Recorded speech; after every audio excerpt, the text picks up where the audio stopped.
What's up, everybody? I'm Phil Rogacki. And I'm Jared Abergina. And you're listening to Two Tree Guys Podcast.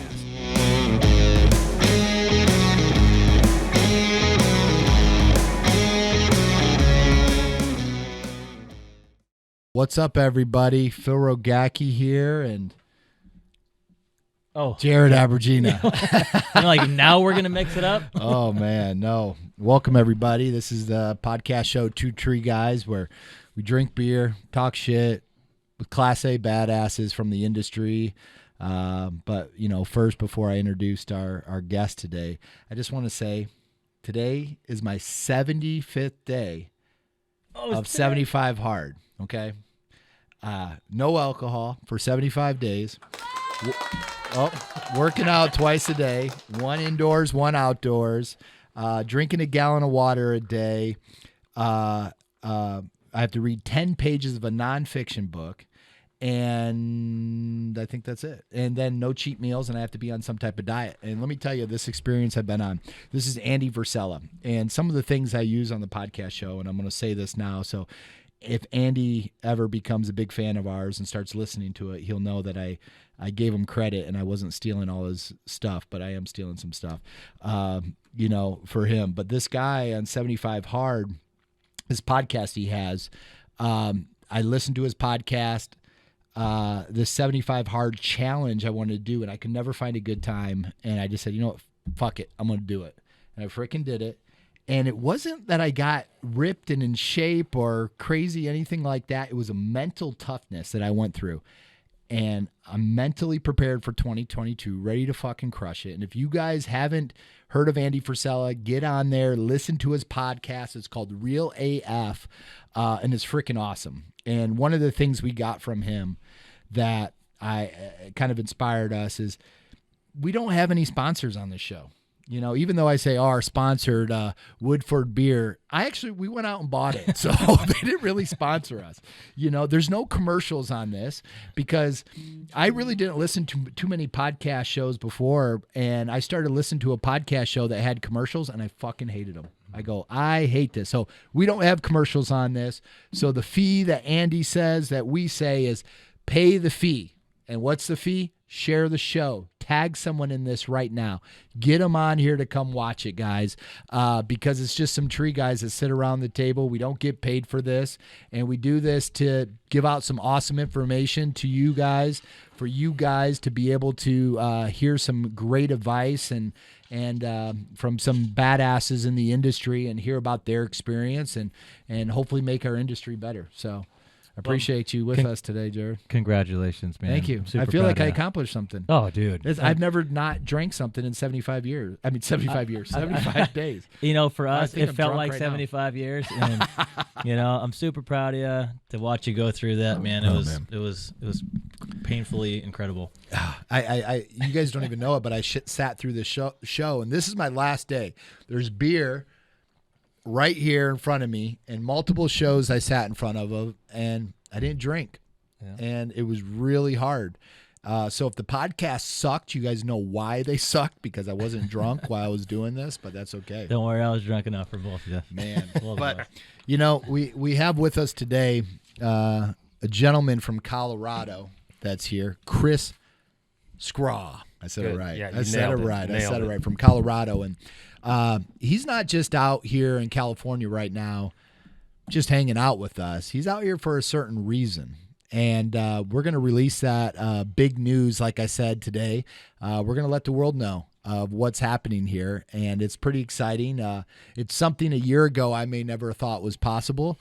But with like-minded individuals like yourself in the industry who believes the same thing, it's possible.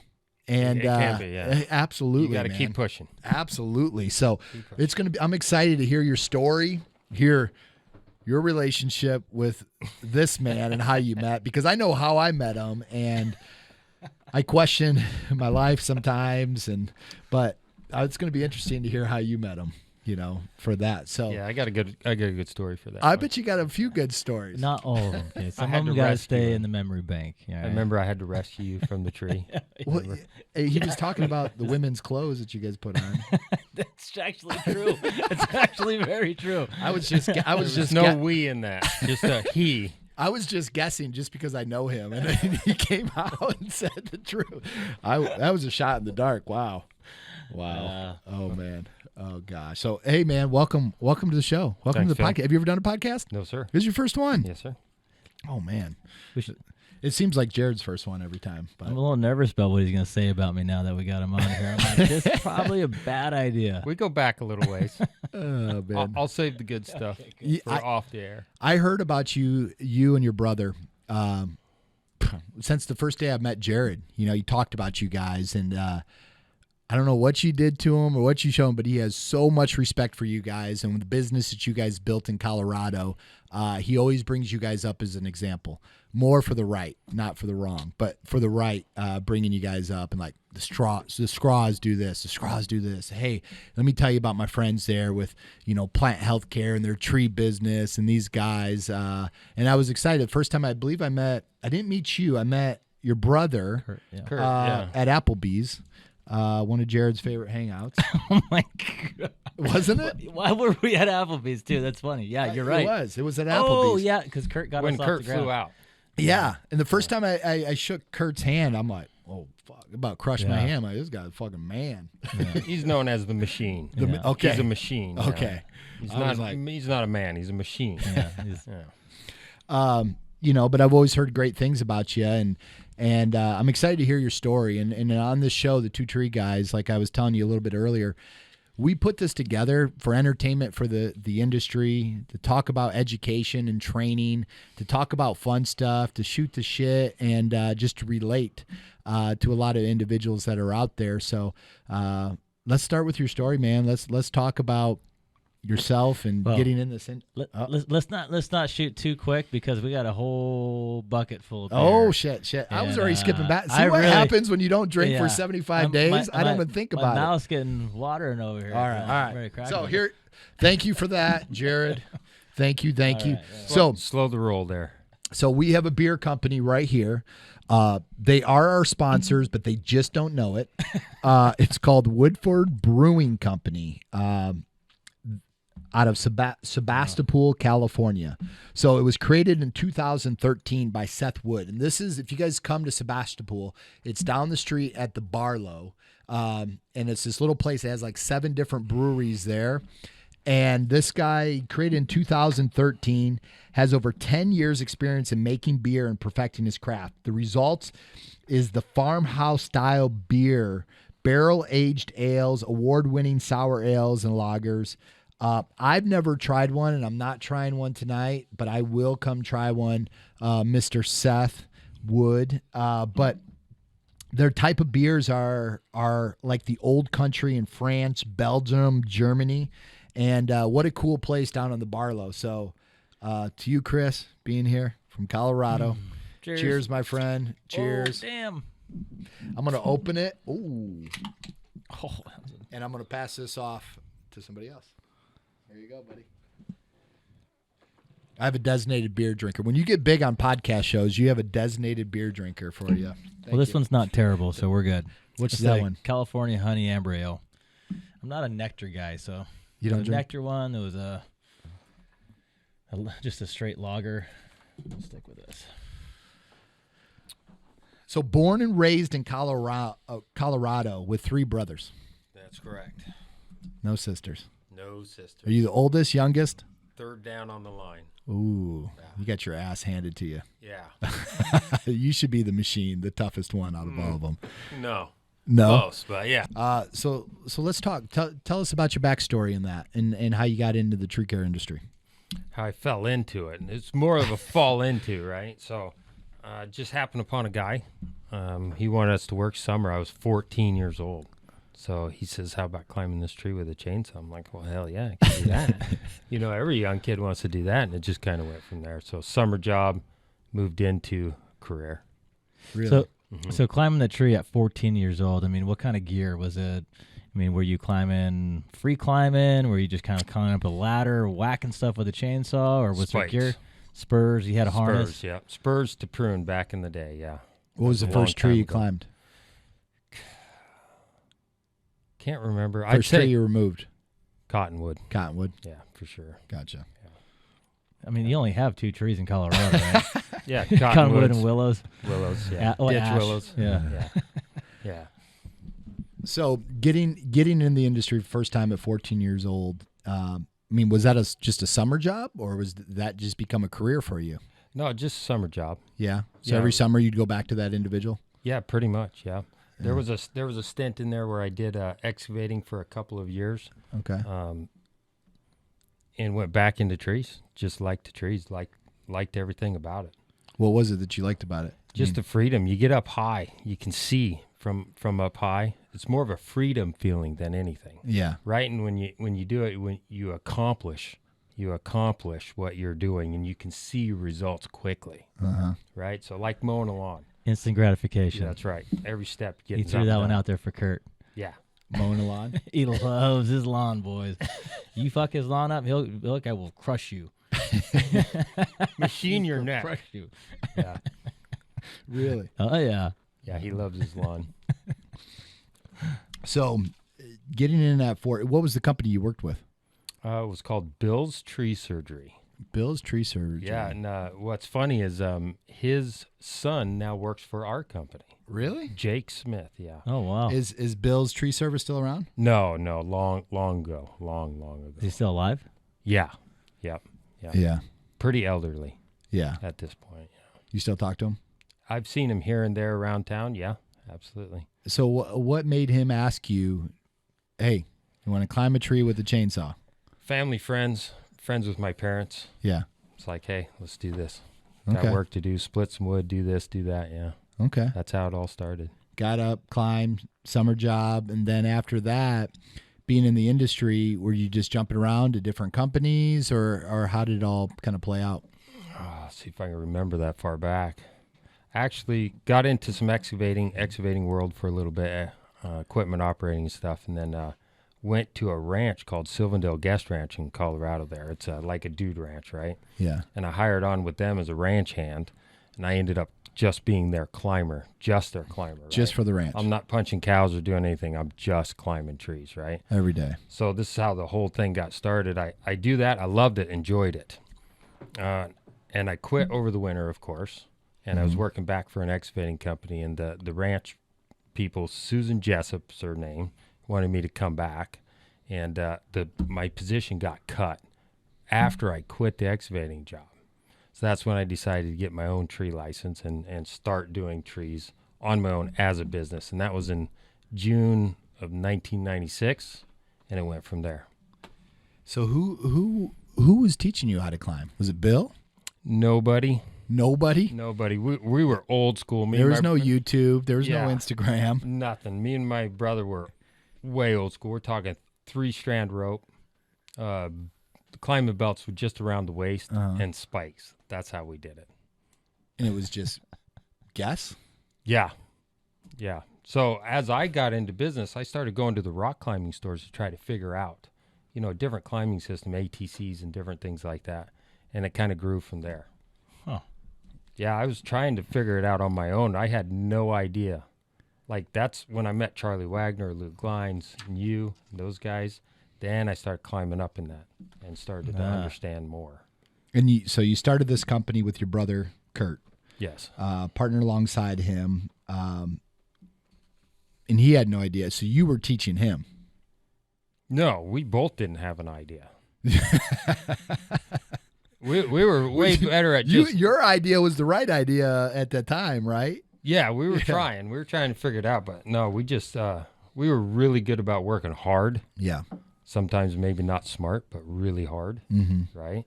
Those were the early years where, to figure out a log dolly was like, yes. Yeah. We figured out a way to get this log out of the backyard a little bit easier, and now we're running dingoes and Vermeers and cranes and all this stuff, right? And it just, that's not, we used to walk up ladders onto 2-ton trucks, construction ladders with a bunk of brush, throw it into the truck, and then get in there with a chainsaw and slash it up to make it small. You know, there was no chippers around. There was no grapple trucks. There was nothing back. How many years did you do that for? Man, I'd have to say 6, 7 years. Yeah. Old school like that. And then we got our first grapple truck. And so how'd you meet Charlie at first to get you kind of segued into the, you know, the newer industry? Give us a little backstory on Charlie, on his career and, you know, his knowledge on all this stuff and how you met him. I met Charlie Wagner through Eric Schaub. What's up, Eric? What's up, Eric? He's out there. So Eric's still in the tree industry at a pretty top level now, running a branch for Save a Tree. But he had Charlie Wagner working for him under his own company called St. Vrain out of Longmont. And Eric Schaub is actually the guy that first brought Arbor Master training to our area in Colorado. That was the latest, greatest, newest, biggest thing, you know, Arbor Master. Whoa. Mm-hmm. So Eric brought them guys in and kind of started that industry. Charlie was there. That's when I first met those guys, and we kind of hooked up, and then we started doing a lot of trainings. Charlie, Luke, and Eric Schaub and that sort of thing, and that's when we really took a big step up. Mm-hmm. That's when Petzl was just getting into tree industry stuff, right? They were all sport climbing at that point, so. Yeah, yeah. So Charlie Wagner, Eric, was it Schwab? Schaub. Papa and Schaub. then Luke, like Earl Schaub? And then Luke. Papa Schaub. And then Luke who? Luke Lines. Luke Lines. So you guys started doing trainings out there with Arbor Masters? No, not with Arbor Masters. We kind of just started holding them between us. We were running them. Right? Gotcha. Through a local shop called Mac Equipment. They do lawnmower chainsaw And what was sales. this training like? I mean, how was it set up? It was far better than what Jared does then. Oh, gosh, I know. It's kind of a shit show out here, but... Oh man, I'm glad it's two of us. I'm not gonna lie, it's actually pretty good. I was involved with it for a little bit after you guys had that going on, and then I got invited out, and they invited me to be a part of a few of the trainings, and it was a good run, man. It was super organized and really good turnout.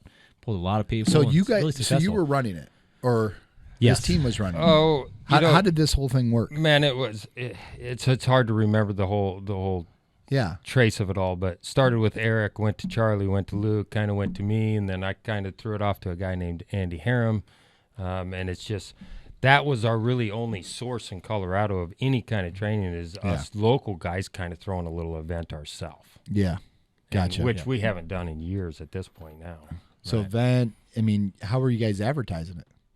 Just calling people up. Hey man, and the rumor just go around the state. How many people would you have coming? 40s, in the 40, 50s. 40's easy. Yeah. Well, the ones that I with came no to were, advertising. super successful. Yeah. Yeah, and then when I got involved and it all fell apart the next year, and then I was done. No joke. I had different priorities. I moved down a different way. That's literally how it went. You got involved and it all fell 2 apart. years, and I was like, I think we're not going to do this anymore. Appreciate you, Jared. Thanks for coming. Thanks for ruining our training that we've had for years here. It was more of trainings put on out of desperate, So yeah, I mean, so what was some of the experience with the guys that came through the training? You know how you started off and how you were learning on self-taught. Charlie came in working with you. You guys started having training. I'm sure you've seen a lot of other individuals that were coming there going, I just started my own company. I have no freaking idea what I'm doing. And coming to there, what was their experience after the classes you guys were having? I can remember one guy specifically. He came up to me after the class, and he actually owned his own tree business. And he came up to me and said, "Man, this is the greatest thing I've ever seen." He's like, "I didn't know you climbed trees." He said, "I'd remove fences, walls, trees, whatever, to drive a bucket truck back there to do this." He's like, "This is the greatest thing ever. Thanks a ton." So that's one level that you can get to. The other levels are, even me, no matter what, I pick up something extra. No, even you, Jared, at this point, still picking up. Oh, tricks. yeah, absolutely. It's networking. never ending. It's networking. Absolutely. Yeah. Man, so after Jared came, then you guys closed shop there with the training and everything. I mean, it's true. I'm not going to lie. It's literally how it went down. But, spent 2 years together. Is that how you first met Jared? Oh, we No. can tell that story? Yeah, let's jump We're in going it. to go down that Yeah, road? you probably remember it better than I do. Well, I'm going to remember it my way. Well, usually he roofies people and you don't remember it, because that's what he did to me when the first time I met him. No, I actually jumped on a plane and headed out to Baltimore to do a training for Petzl for their Zigzag when they were first debuting the Zigzag. So it was Jared, Luke Lines, and myself. At TCIA. Yeah, in Baltimore. And there's plenty of stories about that, but we'll just stick with That's how I met that's a you. great idea. So I meet Jared. We do a training, whatever. We're kind of hanging out, walking down the docks, I think it was. Let's go back to the first training, the part of the training when I first met you. Oh, where I had to rescue you out of the tree. Yeah. Because your hands were frozen solid because he's from California. Yeah. And he couldn't work the Petzl deals. Yeah, I was the Petzl, the sponsored athlete, right? I'm a sponsored athlete for Petzl, and I put this on, and I'm trying to organize us. I'm like, okay, we're gonna be talking about this. You're gonna do this. I'm gonna do this. We're all good. Same, kind of doing the layout for this training. And I showed this. They give you kind of a very specific type of a set. Okay, you're gonna do this with this tool, and I'm like, okay, I don't usually climb with this, but whatever. It's just a couple cams, a piece of cake. Go up about 20 feet, get up there, and it's cold, man. I'm like, I'm a California boy. It's freaking cold. Cold, like 40 degrees? It's less than that. It's cold. Yeah, it was like 38. Oh, come on. It was like 38. He was like, you're right. Almost freezing. I get up there, I'm talking, I'm like, so we're going to do it like this, and what you do is you get up there, and when you get here, you're going to take off these I'm like, oh, I can't, I can't. So I'm up there for like 15 minutes. I'm like, I'm like, I can't feel anything. I can't take the cams off. I'm stuck, right? So I'm like, these guys are trying to get me out of the tree, and it was a mess. It was a mess. Yeah, I don't even know if this is a real story or not. Like, I don't even know what to say. It was a real story because it's embarrassing because he'll never forget. And do you it. see that shit grin on his What do you face? And mean? he's just there like you this. were like, up there for they had He's to do doing an that same aerial shit. rescue on you? Yeah, they were swinging me around trying to get me. It was a mess. We got And it how done. many people were there watching? There were small groups, so that one group was maybe like. And what year was 15 this? people. Jeez, can I remember that? I'm not good at remembering years. Was there camera phones? Was there any videotape? If there is any out there, people, send it in, please. I think We will give a $500 reward if anybody can send this in. It was the year Zigzag came out. it was pre-2011. Yeah, definitely. Yeah. It's that cold. Okay. It was- okay. it was I believe it, but I embarrassing. don't believe Yeah. it. But So at you know that what? point, I'm like trying to prove to myself to this guy, like, who I am and what I do, and he's just like laughing, like, what an idiot, idiot. I just want to drink beer and go see Katie. Get me out of here. What? It was in Baltimore, you said? Yeah. Yeah. Yeah. Oh, man. Okay, so to finish the story, Okay. after the whole training, we're walking along, and I look at Jared, and I'm like, yeah, I got you figured out. He's like, what do you mean? I'm like, yeah, you're that type of guy. You drive a F-350, jacked up, all black, murdered out. Yeah. And he goes, you seen my truck? And he's You got a picture of my truck?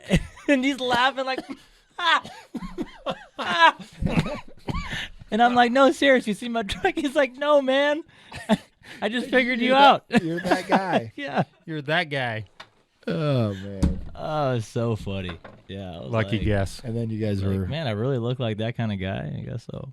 then you were friends after that. Well, only after I saved his life. Yeah. That was Freezing cold water. Yeah. that was a real ticket. Yeah. Once you saved my life, I was like, okay, this guy, I got him now. I owe him one. I would have died. Have you paid it back yet? You might have. Yeah, I might have died. Yeah, well, how TCIA events go. You drink, you have fun, and we're cruising around down on the docks. And the piers out there, how those big ship tie-offs? Yeah. Big anchors. And the drop was probably, 30 feet down there. And it's like 1 o'clock in the morning. And it's cold. And it's cold. What city is this in? 22 degrees. 38 degrees. Anyway, it's pitch dark. You can't even see down there. What city were you in? Baltimore. Yeah, Baltimore. And this And, is a separate time or the same time? This is the same time. This is the same my night. Gosh. So we're cruising He's around. still in down- shock, I guess, his truck. I know. So these guys, we're all doing like handstands and being idiots down the street, jumping off stuff, just being stupid tree climbers. Well, I go to do a handstand on one of those those piers, right? And then, if you fall, you're in the drink. And he's like, don't do it. I'm like, I got it. Go up. Hold it. I go over, and all of a sudden he comes and grabs my leg and rips me back up off of it. Dude, I'd say that's pretty accurate. My heart was just like, yeah, you couldn't even see me down there if I fell in there. And I was drunk at 1 o'clock in the morning. I would have been dead. I don't know if this is a real story or believe it. No. See, I mean, I'm not lying. what? I'm going to concur with that one. That's how I remember it. You're Yeah, his you guardian angel. On that one. Yeah. That would have been a long, cold tree. swim. There's I don't nowhere know. to swim. Where would I swim? You can't see anything. It was probably ice if it was 22 degrees. It was just a block of ice. Yeah. Anyway, that's where we fell in love. Anyway, that's Okay. enough stories from That's Baltimore. enough. Thank you for everybody for tuning in today. Our new co-host, Chris Schra, that will be with us from now on. Oh, man. Now, keep in mind, this was over 10 years ago. What does that have to do with it? I was young, okay? You were dumber Yeah. then. I was. Okay. Yeah. So, all right, back at it with this. So, starting your own business, I mean, what made you just go, I'm starting my own business? Just doing it. clicked. Just decided in an instant. Did you have any entrepreneur kind of spirit about you when you were a kid or younger, selling stuff, doing stuff, hustling on the streets, on whatever? Lawn mowing business, build There it bird houses to sell at the 5 and dime, whatever I could do. Yeah, Whatever you could do to always make thinking money. that direction. is. How would you spend your money? Were you a saver or were you a spender? I'd buy these big old jacked up trucks. Black? Mine was blue, actually. Blue? Yeah. Okay. So how was it? How was it getting started a company with your brother? And why not the other brother? Why not the third brother? I don't know. Me and Kurt just worked well together. We enjoyed trees. Yeah. Kurt's an animal in the trees, just an animal, right? Mhm. At 14 years old, his first climb was out of a bucket truck, straight up out of a bucket truck. First climb, 14 years old. No He's fear? a Dade. He's a Dade Yeah. Dorn, man. Yeah. So there's Yeah. only 2 of them that have ever done that at that age. Well, you have. I mean, still to this day, Kurt's how old? What? He just hit 50? 49? 50. He's still a machine. This guy can do a standing backflip right here in this room. Just stand there, off the ground, backflip. He's just like, this guy's a machine. He's absolutely unreal. Yeah. Yeah. So, no, where were we? I lost my track. Building your business. We were man. there Building saving your, Jared's life Oh, as he yeah. was screaming, help! And No, here but comes building your Chris. business, man. I want to hear, man. It's incredible to hear what you've done in your time frame, and there's not enough even time on this show to hear it all. But man, if we can get into how you built it, what you did, you took your journey, you disappeared for a minute, came back 10 times bigger, badder, stronger, and you're here It's today. just grind, man. You give it your all. You look at every dollar. You manage. You got to manage. For the first few years, it wasn't management. It was work hard, work really hard. Right? The harder you work, the more you thought you'd get along. But we learned pretty quickly it's management. What you do with the money, how you invest the money, that sort of thing. But yeah, me and Kurt went, 6 days a week. 12-hour days. We'd build all of our own equipment. We'd my brother Jeff, my older brother, he would build our equipment, build grapple trucks, build chip trucks, right? Hitches, flatbeds, whatever we wanted, and just grind. It never stopped, man. So Never talk. stopped. I know you guys went hard and built something, and then you took a little hiatus for a minute and explain that. 2008. Yeah. Company bought us out. We thought we'd get into insurance sales. But why'd you decide to sell your company? Burned out, man. Yeah. Tired, burned out, had a way out.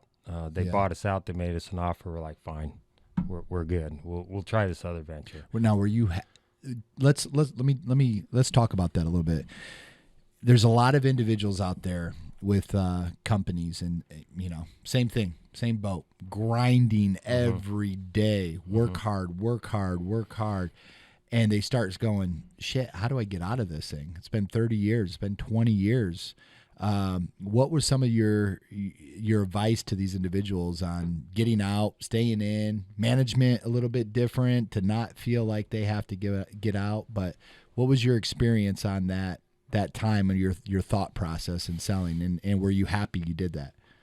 Yeah, I was happy to sell because, taking a 3-year hiatus, kind of take a look back and see where the mistakes were made, where we could have gone. Going back into it, me and Kurt rewrote kind of our system and what the goal was, what the plan was, what the pursuit really was about, and then put that into place. You've got to know Bingo. your profit. You've got to know your numbers. If you don't run your numbers, your business will run you. You can't let your business run you. Mm-hmm. You gotta make it run its. What am I trying to say, Jared? Make it run itself. Yeah, you got to make that business run, or it'll run you. So you got to know your. You ask normal smaller tree guys what their profit ratio was last year or their margins. They don't know. Yeah, they don't know. Yeah. That's not good. That's not good. Well, get into your P. This is my advice. Yeah. Get into your P&Ls. Look at your numbers. See where this stuff's going. What are you doing? Why are you doing it? Mm-hmm. Yeah, It's numbers. Got to look at them. Yeah. Of course, that's me. I'm more on the business side these days. But no, and before getting into starting your company, you just did it because you're just like, I'm doing it. Felt right, and I'm going to do it. Yeah. No. Getting thought to out, taking 3 years off, and looking back and going, all right, if I'm going to do another run at it, I'm going to have a plan. Gonna do it. I'm going to right. think about it. I'm going to strategically align with our vision, what we want, the purpose of that, and we're going to go forward on that. And you were able probably to go 10 times faster than you were from 97 to 2008. You're absolutely right. Yeah, that's absolutely right. And it goes to, what's that saying with Abraham Lincoln that says, if I had 6 hours to chop down a tree, I'd spend 4 hours sharpening my axe and 2 hours moving it. Spending more time on the planning than the actual. I told Phil that one. He still uses it. That's I'm so mine. proud. That's mine. Don't take it, Phil. He doesn't even know who Abraham Lincoln is. Didn't he invent the light bulb? Oh, yeah. Let me just say, I messed up one time. I know everybody's listening to that, or they're not listening to it because they thought I was an idiot saying, what did I say? Ben Franklin, Thomas Edison. Yeah, I know. I keep forgetting it's like 6 episodes. I forgot to tell everybody. I made a mistake. Forgive me of this shit. Damn, people. Damn, Victoria. All right. Yeah, I Well, think good, I think it was shortly after that you came back and started revamping, and that's kind of when we started. It was second round. Yeah. Yeah, and that's when we met, right? And probably a few years after that, maybe. Yeah, that was 2011. I came back in. Yeah. So yeah, shortly after that. Yep. So you got back in. You guys created a plan.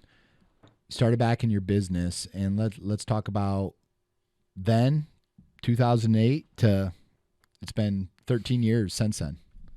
Sold in 2008, restarted in 2011. Oh, okay. Yeah. So real quick, in that time frame, that's a huge gap. What did you do in that 3-year gap? 3 years? Yeah. I don't know. Drove around. Yeah, well, tell him, man. That's when I was hanging out with you. I drove down to California. I brought the big rig. Yeah. The blue truck? No. No, I actually, me and my wife, Susie, and 2 kids, we sold everything in our house, rented the house out, bought a big fifth wheel and a truck, and a Jeep, and took off for 3 years. How was that? That was pretty good. It was pretty awesome. It was really good, yeah. Yeah, really good time. So that's kind of how I spent 3 years. And I would try to hide from being a tree guy, right? Ended up in some small towns. People find out I'm a tree guy. Bam, you're up in the trees again. You're if you're a tree guy, you're always doing a tree. You can't hide from it anywhere on the 4 corners of the globe. 4 corners. Oh, you do trees? Oh, my cousin. Yeah. I never paid to stay in a mobile home park with the fifth wheel. Never paid. Because you were cutting some trees. Yeah. So It's awesome, man. 3 years on the road. Can you imagine? So getting back into the business and stuff, one of the things I want to talk about your plant healthcare side. Yeah. And the tree side. I was hearing early today. It's the plant healthcare side versus the tree care side. Yeah, so my brother runs the plant healthcare side mostly. I mostly run the tree division, and we're always trying to outdo each other so you can make the most profit. 3 years in a row champion? Yeah, tree trimming or GTC, general tree care, is beat out the plant health care, but we keep bumping it. Is he bumping listening to this right now? I'm sure he's here. So I'm sure he's around. Oh man, that's funny. That's funny. I want to search him, see if he's on there. We'll get to him later. You got to stay on, Kurt. So let's talk about your plant healthcare side, because kind of what you guys are doing, as Jared told me, and some of the stuff that he's adopted and things like that that he shared with us. But let's talk about the plant healthcare side, because it's a big side a lot of individuals they don't get into. They just know the grit, the grind, cutting trees. That's it. Yeah. And I've always said, it's the most important thing is that plant healthcare side. When I go to the doctor doesn't say, hey, let's do surgery on you today. He goes, you're fat, you're out of shape, stop smoking, stop drinking, take these pills and see me back, and fix it at the root level. Yeah, exactly. So let's talk about the plant healthcare side on that. Plant healthcare side is really good, and it'll further your climb career, rigging career, because you're going to become more knowledgeable about trees. So it's like the evolution of being a tree climber or tree cutter. You move into the more knowledge-based, more scientific, the soil sciences, the bugs, all that stuff, and you become a lot more knowledgeable. It's a great way tree guys can go as you get older, as everybody knows. Your body comes apart. You can't do that grind every day. So you get into more of a knowledge base, and that now you're worth something because of your knowledge and ability to fix trees, right? How'd you get into plant healthcare? Who showed you, or how'd you decide that day? I know he's watching right now. It's Papa Shab. Papa Shab. Papa Shab we always talked about it and this and that, and he's like, you guys should do this. So he kind of helped us out and got us going down that road. Gotcha. Yeah. So what would be the advice to individuals out there with the companies going, man, I've always wanted to get into plant healthcare. How do I even get started? What do I do? It's a tough one. It's a tough one. A lot of licensing, a lot of regulations, a lot of back end work. So get good at your books. Get good at your tracking, your inventories, you got to have good secretaries that are knowledgeable. I mean, that stuff just goes. It's a constant. I got 3 ladies in the office. You walk in there, and I was telling Jared today, they look like that movie, the MIB, Men in Black, where the secretary's got like 500 arms. The girls in the office, Nikki, Susie, and Amanda, man, they're just going to town all the time. Just it's a lot to take care of. So gotcha. Yeah, with any company, that front end, back end, you're no good out there in the field if you don't have that good support on the back end. So and plant healthcare takes you're doing, depending on how one truck's running out there doing 30-40 different invoiceable jobs a day versus a tree crew that's doing 1, maybe 2, right? So you got to have a lot of back end. Are you putting a lot of subscription based for your clients out there? Quarterly, hey, I'm selling a subscription, so I'm selling you, X, Y, and Z for the next 2 years, and they're purchasing up front, and then you're just putting them on a rotation of, it's spring, I automatically go to your house and I treat your trees? Or is it more them calling you and saying, hey, I need that thing you did last year to my trees because they're looking better? Yeah, no, you go on site and you evaluate the trees for pruning, hazards, removals, as well as health. And be like, okay, we need to take this maple down, but this catalpa over here, she's looking a little peaked, a little chlorotic. Let's do a deep root feed on it. So the deep root feed on that one is going to be, you sell it once or twice a service a year. Yeah. Okay. And then you put them in automatic renewal, and then of course you send them a notice and meet with them again. Yeah, and it's a continued customer, so it carries over to the next year. So your pipeline just continues to keep building Correct, year over year, and that's how you're doing 40 freaking treatments a day. Yeah, snowball effect. Gotcha. It does take a lot of years to build The biggest question on this is, you have catalpas? Yeah, buddy. Oh. I think I own the record. You'll Kendall's here. You'll see it. What? I think I own the record size catalpa. She's about 85 foot tall. Huh. You've seen it. Nah. I got an 85 foot tall catalpa in Colorado. It's very rare. That's impressive. Very impressive. I don't know. I never would have thought. I don't even know what it is. Phil doesn't know what a catalpa is. Phil's just a tech guy. Yeah. I'm the tech guy. I know. I come in, he's like, oh, you're on this show? I thought you were the tech guy. I'm like, yeah, I do. I am the tech guy mostly every time we start the show to help Jared get his phone figured out on Instagram. Yeah, I need a lot of help, and I admit I am that guy. I don't know if I can say that, but I consider myself part tard, and it's better to have zero expectations, and you come out on top, and it's okay. Oh man, I wouldn't want to do this show with anybody else but him. He works hard though. He drives. I told him. I said he's one of the hardest working guys I've ever met. And really, I mean, No, if something needs to get done. I've been around the world, Jared. It's Jared, Kurt Schra, and Chad Flickema. It's the 3 hardest workers people I've ever come across in my life. I appreciate that. I believe it. I did. My PHC, I had zero knowledge of this coming in of plant healthcare, and if it wasn't for them, I wouldn't have a division in my company right now. So that's why Kurt came out that time we were at Applebee's. Okay. And that was the first time when you guys were kicking everything off? And so I kind of had no direction. I knew some stuff. I knew about, pests and disease. I just didn't know how to implement this in my business. And there was so many questions. And I'm like, gosh, I just need somebody to come here and say, do this, do this, do this, and give me a direction, and I'll go a million miles an hour.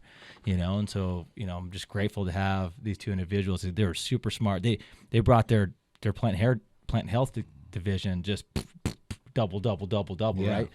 And I'm like, that's what I need. I just need something to follow. And Kurt came out at that time. It was like, basically wrote it all out. This is what we're going to do. We're going to build all your special sauce. We're going to do this and that. Boom, boom, boom. You're going to do this, this, and this. This is how you're going to grow. This is how you're going to get the tracking. This is how you follow it. And he's like, this is your system you use. Take your system, And I'm like, damn, we did that in 2 days. And then we actually went out there and did some work, and he showed me how to do the work with it. And I'm like, gosh, I got this now. It was like, that little bit of consulting just went miles. He saved you all the failures and bullshit and learning and trying to figure it out with having the right mentor coming to you. And, probably 5 years. He took that in 1 weekend. And that takes a while to figure out. And that's always the thing. That's what you do with climbers. Yeah, Same thing you do with climbers, too. Yeah. That was something that, in the beginning of my career and working here is I just thought, you just work hard and things will happen. And I've learned the older I get that you have to put smarter people or people who've done it around you, and continually putting mentors around you, because they're saving you so much time. So, individuals listening to this and driving to work right now or wherever you may be, find a mentor. Find someone who's smarter than you and get them around you and learn from them, so that you don't have to learn the hard way. You don't have to grab a chainsaw and climb a tree and figure it out and risk your life. No, we have a short life. Yeah, that's good advice. We had a conversation earlier with Sydney too. We're talking about how do you break these barriers with people? How do you make people trust you, right? To be able to get that connection with them where you can relay information. As a teacher or as a trainer, you have to break these barriers, and typically there's 2 barriers that you break. One, it's their ego and the arrogance that comes with that ego. Now, ego is a good thing, you need it, but there's a certain point where the ego turns into arrogance and it creates this barrier. Now I cannot get through to you as a person, right, or relay that information. You're not going to retain it. You're just going to have that wall, right? Next is they're not going to trust you because you have not proven them that you're trustworthy. Right, so you got these 2 barriers fighting against you. So you got to break those 2 before you can even get in and get to that person and say, okay, once I start speaking, now I can retain something. And most people have this. So when you think you know it all and you got everything going for you, you're never going to get anywhere, because you got to break whatever barrier you have personally to be able to gain that information from other people. Yeah, and you do. Humble. Of coming in and knowing that you don't know it all. Because people are like, you know it all. Why do I want to share my shit? Why do I want to waste my time to teach you this stuff? And when you're instantly likable and you're trustworthy, people open up and they're going to give, because they want to pass on their knowledge to you, and because they want to see you win. Yeah, they want to see you win. And I've had some good mentors around me and people that have come, and you got to humble yourself. Even if you may know more in a certain subject or something like that, it doesn't matter. Humble yourself, listen to them, pull the knowledge, pull their experience, so that you can make better decisions and not have to go through shit to get where you want to get to. Yeah. No, yeah, you move up in the world a lot faster that way. Yeah. I mean, knowledge and this education, all this is not proprietary. So it's like, there's no reason to be arrogant and to not share or not be able to open up and say, hey, I need help, right? It's like, just let it rip. Well, I sent a couple guys out to see Jared, what was that, a couple months ago? Yeah. A couple months ago. That was guys, for the boot camp. For the boot camp, yeah. These guys came back and just... Yeah. I mean, they jumped where I was trying to learn on my own through a rock climbing store. These guys jumped probably 5-8 years ahead of me in 2 days with their knowledge base and skill levels. Shit. So, yeah, I was actually blown away because he took on a 17-year-old Dade, 18-year-old Rhea, and he brought him back to our company, and I have no problem sending these guys out for what I call C2 jobs. Yeah. Level 2 jobs, man. That is just great like, to hear, because just like a lot that. of times you don't, when individuals come in like that, you don't get to see the fruits of your labor sometimes. So I appreciate you sharing that, because that means a lot. You know, I it see means it like, firsthand, yeah. it's going, okay, how do we improve this? How do we make this better? How do we take from 5 to 8 years and make it 10 to 12 years, experience? How can we give a better experience and change our classes and keep doing that? And it's good for other people to hear, to go, shit, I need to go there. Spend the money, spend the time, come on out here, learn from guys like Jared and Josh Dislin and Patrick Morgan and these badasses here to improve your game. You don't know it all. So No, yeah, and even me as a business owner, I'm so busy running the business that, I've trained. I know how to climb. I've done it for a long time. I don't spend the time with my guys on a detailed system like that. It's way worth my money. Way worth my money to send the guys out here. Well, when you get the homie discount, of course it is. So, no, seriously, because just a few days out here, they come back and they're years in advance.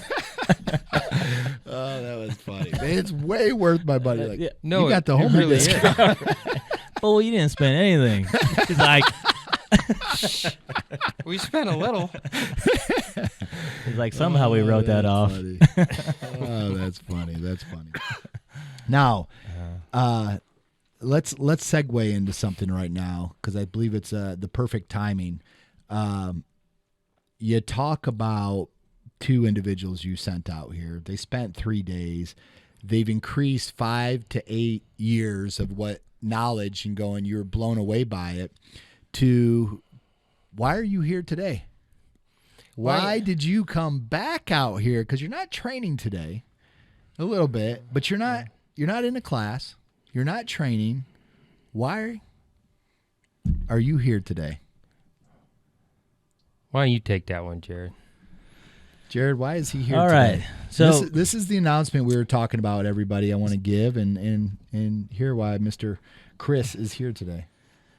So we've been in the works for a little over, probably about a year now, of talking about how are we going to take the academy and plunk this thing down and cover the United States.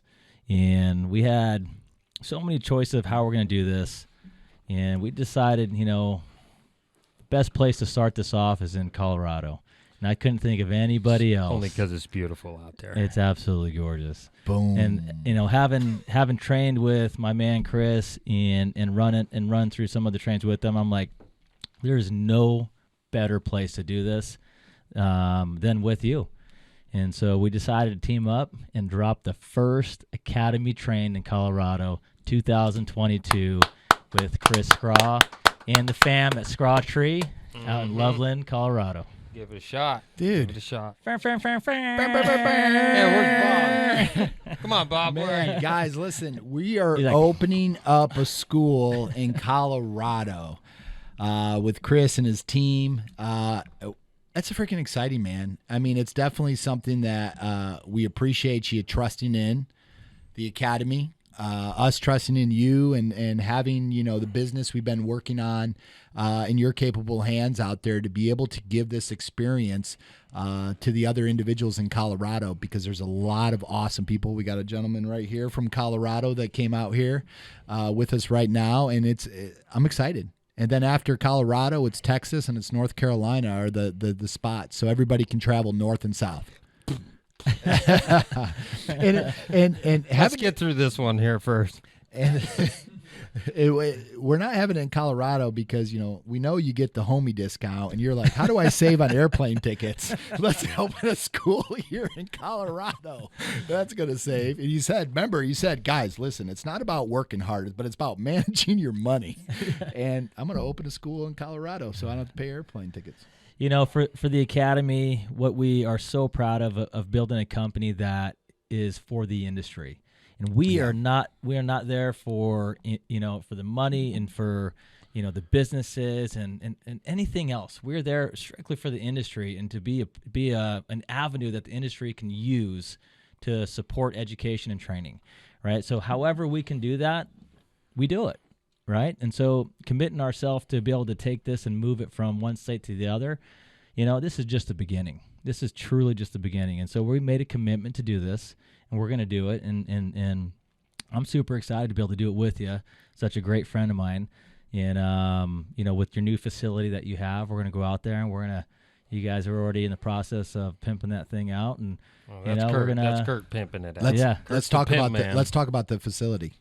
Just commercial building, 7,000 square foot. Nice. Pretty simple. And you're out here today seeing how everything's set up. Mm-hmm. Starting doing some designing, figuring out where things are going to go. But you have two locations. You have the ranch, right, or the farm. What we call the farm is actually my house. Gotcha. Mm-hmm. But it's out in the country, kind of out in the cornfields. But that'll be one of the locations there, and then we'll have the other location at the new facility that you're building right now for that. So individuals are going to. Some things we're going to be doing. We're going to be advertising. We're going to be starting off slow, having a few trainings, throughout the year. More kind of 2-day, 3-day boot camps that we're going to be having, so we can come out there, have the team, and be able to experience a kind of a team atmosphere coming together for 2 to 3 days. And I've learned that one day that you come out to the academy and you're part of it, it's great. It's awesome. But you get 2 days, 3 days, it starts changing your life on some stuff. And I know that's a bold statement on there, but I truly believe it. And if I haven't seen full-grown men who's been in this industry a long time literally get in tears based on 3 to 5 days of what they learned and going, I've spent 20 years of my life, and in 3 to 5 days I've learned so much and so appreciative of it. That's why we do it, for those tears, for those individuals who want to keep learning. And for the love of trees, Mm-hmm. If you love trees, it's the best avenue you got. Yeah. It is. I always put it like this, for guys that have been in the game like you for many years and like me, we've taken from this industry to build our careers for many, many years. It's time to get back. When you get to the point where you're able to do it, you got to do it. And everybody does it in a different way. People put their time in through the ISA or TCIA or through different industry events. Yeah. I support all of it because we need all of it to truly make this thing run. When you talk about the front end, back end, it's the same thing with an industry. We need the front end, we need the back end. So that fly got you. You're like, squirrel. But But truly, that's what it is. So I'm a true believer that we need all facets of participation, of giving. We need to give back, and that's how we're going to grow. And we've seen that just building what we've built so far. Just the camaraderie is pretty awesome too. They're all like-minded people. Jared can go out there every day and bust his ass and grind to try to make this, and it'll grow. People will be excited. They'll follow it. But then Chris joins, and so joins, and Colorado opens. It starts to create a movement, a revolution in our tree care industry in building this. And the more we have evolved and people we have a part of this, we're at the cusp of changing entire industry right now with training. Mm-hmm. 14 years old, handing a chainsaw. Do you want to climb with a chainsaw today? There you go. Bill's Tree Service. And everybody has multiple of those stories of, shit, nobody taught me. No one trained me. I just had to learn. Now everybody at least has YouTube and they're learning from. Yeah. And they might be learning from a gentleman or a foreman out there, and this guy was taught by so-and-so, taught by so-and-so, and taught by a 14-year-old with a chainsaw. And they've learned the wrong way so many times. So I'm excited to see everybody coming together and going, let's create that standard. Let's create this and work together instead of against each other, work together and come together with academy, with training, with innovation to be able to build this for our industry. Yeah, the approach I like with Jared is he's been around the world, been on thousands of trainings, and he's taken every trick that every guy has ever showed him. Like he says, he's taken from the industry. Mm-hmm. However, he doesn't just throw them out. He looks at each technique, and he practices them, and he thinks about them. He gets the shower thoughts. What did you call that, Sydney? The flaccid, whatever. It's too deep for us. The shower thought. The What shower did you thoughts. call it? The what? But he takes the best in the world, and he puts it all in a pot, and he mixes it around, and he finds what the best way to train is, or the best technique, and he lays it out for people. And you can't get any better than that. And it's not ending now. I mean, for the years you've been in the industry, it's not ending. He's still learning. He's still adding and going, huh? Yeah. And I've always said he's an inventor. He's he'll give me a call. Hey, I got an idea. Hey, Shower thought. hey, Shower thought. Get it. Are you Just in the get it, shower Jared. too? Because I'm in the shower right now. I'm like, why are you whispering? You're waking the neighbors. Hey, I'm in the shower right now. And he will. He's like, hey, I got an idea. Hey, I think we can do this. And I love it because I think the same way. And we need to surround ourselves with like-minded people to think like that, to be able to create this. And I'm excited. This is Colorado. And Me and you together, that's going to be too much. Well, Chris is in the same boat, so this is a good one. So if you guys have Phil turned me on to the book called 10X by Grant Cardone. Yeah. Have you read it? No. Okay. I know it. One, you need to read it, and you need to give it to the crew, right? And it's all about yes, 10 times. Don't say no. Commit, right? And I already live in that. Like, can you do that? I'm like, yes, I can do it.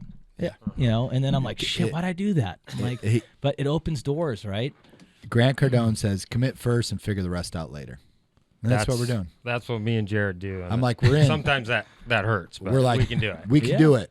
All right, how are we going to do this? Right, we got to commit to that.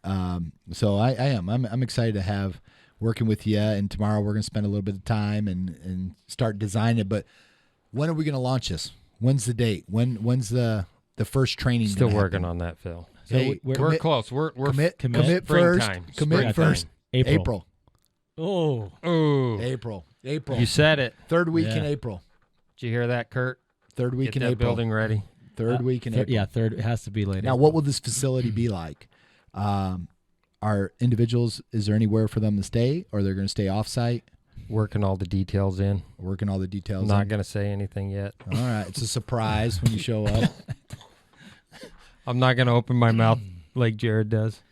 Well, I'm going to fully commit here. What we're going to do is we're going to offer a pretty kick-ass, wide-open course with a teaser, six different trainings all in one, unlimited amount of people. We're going to go super hard on this, and then we're going to give the chance to have the first 20 people that sign up be available to do a hands-on training the second day. Okay, so I'm not going to give what types of trainings those are, but what we're going to do is, like I said. So you're going to have the first day is going to be teaser, going through all the different trainings we're going to offer. It's a demo day. Whoever wants to, the first 20 people that sign up, the next day they'll come back and they're going to have a hands-on course. Absolutely. But you're not going to say what it's going to be yet. Nope. Just gonna be a jump off surprise. that cliff. We're going to jump off that cliff, Jared. yeah. Just jump. So we're going to do 6 trainings on the first day, but it's going to be all demonstrational and instructional. So everybody that's going to shows up going to get a teaser of everything that we do and what we teach on. And then, like I said, the first 20 that show up, we're going to hit it hard that next day, and we're going to actually dive into one of the programs and go full force with those 20 people. And you get a T-shirt and hat and 2 stickers. And lunch and dinner. And lunch and dinner. Swag. A bonfire. Shit we all get.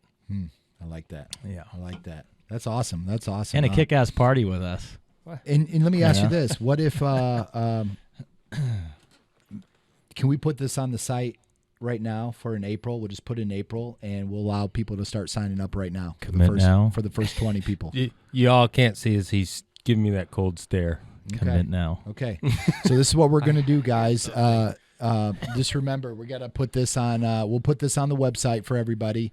It's going to be April, Colorado, first event. Everybody's going to start being able to sign up right now. It's going to be in April, and we'll put a discount on there if you sign up before February for that. So we'll have a discount, and we want to get, how many people can we get there on site? All of them. 100? 200? We're going to go, let's see if we could pull a hundo. 100? Let's pull a hundo. What do you got? What's your number?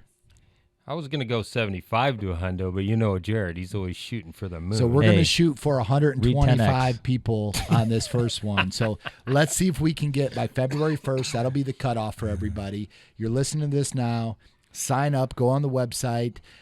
Colorado, you'll see we're going to have a big launch. And then the first 20 individuals that sign up will be able to come to the next day hands-on training for that. You think we can fit save a little time too? I mean, we got beautiful Estes Park nearby, the mountains. I mean, if you're not from Colorado, this can be a vacation as well. Love it. Love it. I'm gonna be booking that. Right? I'm excited. I'm excited.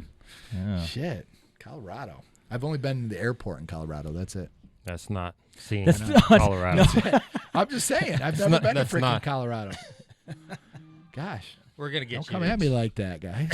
Man, we'll get you to experience it. I'm trying to open up to you. Chino, let's go Colorado. Oh man.